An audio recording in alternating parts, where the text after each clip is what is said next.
রজব মাসে আল্লাহ পবিত্র মুহূর্তে জুমার নবী গুনাহগার আপনার আশিকিন মুহিব্বিনদেরকে নিয়া আল্লাহ তাআলা আমাদের এই আল্লাহ নবনির্মিত আল্লাহ মসজিদে বসে আমরা যে দোয়া করতেছি মালিক আল্লাহ আপনি আমাদের সমস্ত দোয়াগুলোকে কবুল আর মঞ্জুর করে নেন রব্বুল আলামিন আপনার হাবিব বলেছে দান করার পরে যেই দোয়া করা হয় ওই দোয়া কবুল হয়ে যায় আল্লাহ আপনি তো সাক্ষী মসজিদে আপনার বান্দারা কষ্টার্জিত কত টাকা দান করেছে কত শ্রম দিয়েছে কত বুদ্ধি দিয়েছে আল্লাহ এই দান করার পরে আল্লাহ আজকে এই নতুন মসজিদে বসে আল্লাহ আমরা নামাজ আদায় করতে পেরে বড় খুশি হয়ে গেলাম আল্লাহ তোমার দরবারে খুশি এবং শুকরিয়া তুমি আমাদেরকে আল্লাহ এতটুকু পর্যন্ত আসার তৌফিক দিয়েছো আল্লাহ সামনের সমস্ত কাজগুলি নিয়ে জিম্মায় করিয়া দাও আল্লাহ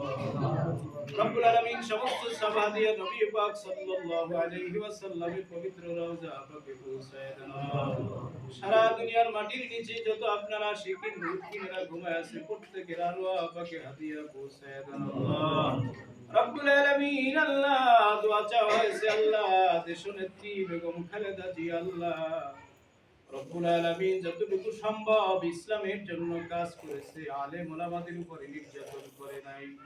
ইয়া রব্বুল আলামিন আল্লাহ তুমি বেগম খালেদা জিয়ার কবরটাকে জান্নাতের বাগান বানায়া দাও আল্লাহ পৃথিবীর কোন মানুষ ভুল ভ্রান্তির ঊর্ধ্বে নয় তুমি যদি কোন মানুষের হিসাব জিজ্ঞাসা করো নবীরা পর্যন্ত জান্নাতে যেতে পারবে না রব্বুল আলামিন তুমি দয়া করিয়া মায়া করিয়া আল্লাহ দেশনেত্রী বেগম খালেদা জিয়ার কবরকে জান্নাত বানায়া দাও আল্লাহ রব্বুল আলামিন আল্লাহ আব্দুল হাইনা ভাই তার মায়ের জন্য স্ত্রীর জন্য দোয়া চেয়েছে আল্লাহ তাদের কবরকে জান্নাতের বাগান বানায়া দাও আল্লাহ জনাব মঞ্জু তালুকদার তার মায়ের জন্য দোয়া চেয়েছে আল্লাহ তার মায়ের কবরটাকে জান্নাতের বাগান বানায়া দাও আল্লাহ তার বাবাও নাই তার বাবার কবরটাকেও জান্নাত বানায়া দাও আল্লাহ যে যে আশা নিয়ে হাত উঠাইছে প্রত্যেকের মনের আশা পূর্ণ করে দাও সাল্লাল্লাহু তাআলা আলা খাইরি খালকিহি মুহাম্মাদি ওয়া আলিহি ওয়া সাহবিহি আজমাইন বিরহমাতিকা ইয়া আরহামার রাহিমিন